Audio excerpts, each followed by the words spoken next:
Voilà, mais c'est à ça que sert l'Open Society, entre autres choses. Donc ça, c'est pour, on va dire, au sein de ces institutions.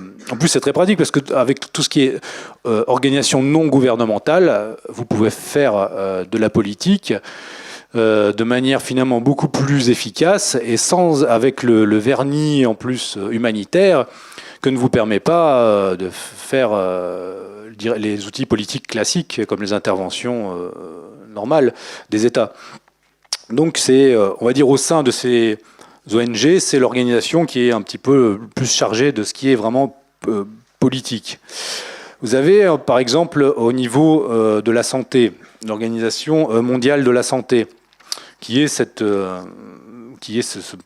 organisation qui gère les questions sanitaires au niveau planétaire. On l'a pu le voir en ce moment avec le Covid. Alors, certains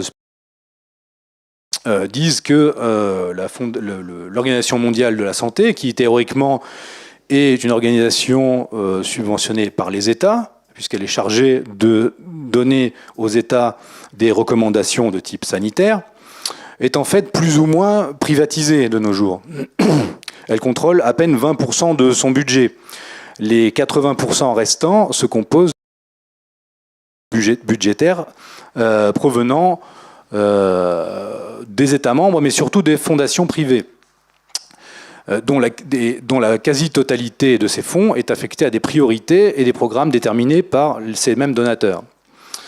Par exemple, pour le budget de l'OMS, des contributions volontaires de l'OMS de 2018-2019, le premier financier de l'OMS était constitué par les États-Unis, donc un État, mais en deuxième position se trouvait la fondation Gates, avec 530 millions de dollars. Et en troisième position, une autre fondation, l'Alliance Gavi, qui est l'alliance une sorte d'ONG qui se charge de coordonner les campagnes vaccinales au niveau mondial, est financée elle aussi par Bill Gates à hauteur de 19,7%. Donc on a une influence massive de la fondation Gates dans l'OMS, ce qui peut quand même questionner son objectivité sur les questions de type sanitaire et médical. Donc une puissance de Gates d'exercer une influence unique sur les décisions de l'Agence sanitaire des Nations Unies. Agence qui est chargée d'établir des stratégies et des normes médicales sanitaires, comme vient de le démontrer le Covid-19. D'autant que la Fondation Gates est aussi un contributeur majeur d'autres organismes de l'écosystème des Nations Unies, impliqués eux aussi dans les questions sanitaires et médicales à échelle planétaire, comme le Fonds mondial ou la Banque mondiale. Autant d'organismes dont on avouera qu'on n'entend pas spécialement tout le temps parler, si ce n'est vraiment de manière lointaine, dans les médias ou même dans les cours d'éducation civique ou je ne sais pas, enfin, je ne peux pas souvenir qu'on nous avait vraiment détaillé le fonctionnement de toutes ces choses. La Fondation Gates est actuellement l'acteur non étatique le plus important au monde. Donc l'acteur qui n'est pas un État, le plus important au monde, doté d'une capacité financière de 46,8 milliards de dollars. Bon, c'est des chiffres, ça nous dépasse, mais bon. C'est l'univers dans lequel évoluent ces gens-là. La Fondation Gates dispose de moyens supérieurs au produit intérieur brut de bien des États. Donc une fondation privée qui a des puissances économiques supérieures à celles de nombreux États. Pour 2018, le total des dons de la fondation s'élevait à 5 milliards de dollars.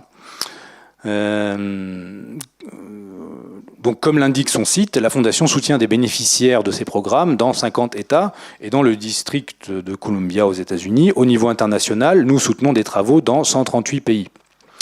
Donc dans 50 États. Voilà. Et chaque année, la Fondation reçoit aussi un versement d'un autre milliardaire globaliste, Warren Buffett. Pour 2018, la donation de Warren Buffett à la Fondation Gates était de 2,6 milliards de dollars.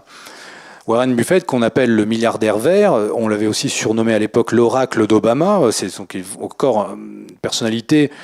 Parce qu'ils ont tous en commun, donc ça aussi, on va nous parler de complotisme, mais ces gens-là ont toujours en commun les mêmes types d'intérêts et de vision politique des sociétés et vraiment de la politique mondiale, hein, pas juste d'un État. Et donc